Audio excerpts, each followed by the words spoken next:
ఈ వీడియో నందు పొజిషన్ ఐడీల కోసం ట్రాన్స్ఫర్ అవుట్ ఎలా చేయాలో తెలుసుకుందాం. సో ఇక్కడ యాజ్ యూజువల్గా నిధి సైట్లో మన యూజర్ నేమ్ పాస్వర్డ్ ఇచ్చి లాగిన్ అవుతాం.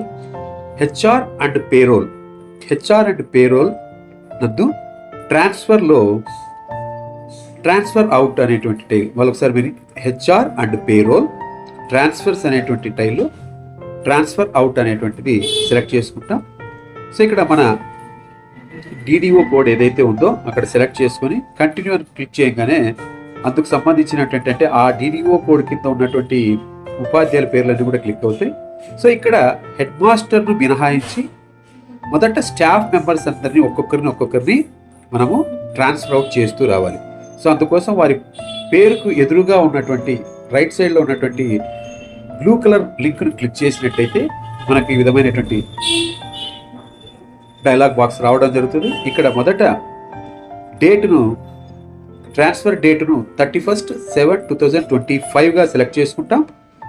నెక్స్ట్ ఆప్షన్ దగ్గర ట్రాన్స్ఫర్ అవుట్ అనేది సెలెక్ట్ చేసుకొని సబ్మిట్ చేయగానే మనకి ఈ విధంగా వస్తుంది. సో వచ్చినటువంటి డైలాగ్ బాక్స్లో మనకు సంబంధించినటువంటి బయోమెట్రిక్ మిషన్ని సెలెక్ట్ చేసుకుని తంబు వేయగానే మనకు ఆ ఉపాధ్యాయుడు సక్సెస్ఫుల్గా మన పాఠశాల నుంచి ట్రాన్స్ఫర్ అవుట్ కావడం జరుగుతుంది. సో ఉపాధ్యాయుని పేరు ఎదురుగా ఉన్నటువంటిది క్లిక్ చేస్తాం. సో అక్కడ డేట్ ఆఫ్ ట్రాన్స్ఫర్ అన్న చోట 31/7/2005 ఇస్తాం. ట్రాన్స్ఫర్ అవుట్ అంటాం. సబ్మిట్ క్లిక్ చేసిన వెంటనే వచ్చేటువంటి డైలాగ్ బాక్స్ నందు సో మనము డ్రాప్ డౌన్ లిస్ట్లో ఉన్నటువంటి మనం యూజ్ చేస్తున్నటువంటి డివైస్ ఏదైతే ఉందో బయోమెట్రిక్ డివైస్ ఆల్మోస్ట్ ఆల్ అందరూ కూడా స్టార్టెక్ అనేది యూజ్ చేస్తూ ఉంటారు. స్టార్టెక్ డివైస్ని సెలెక్ట్ చేసుకుంటాం.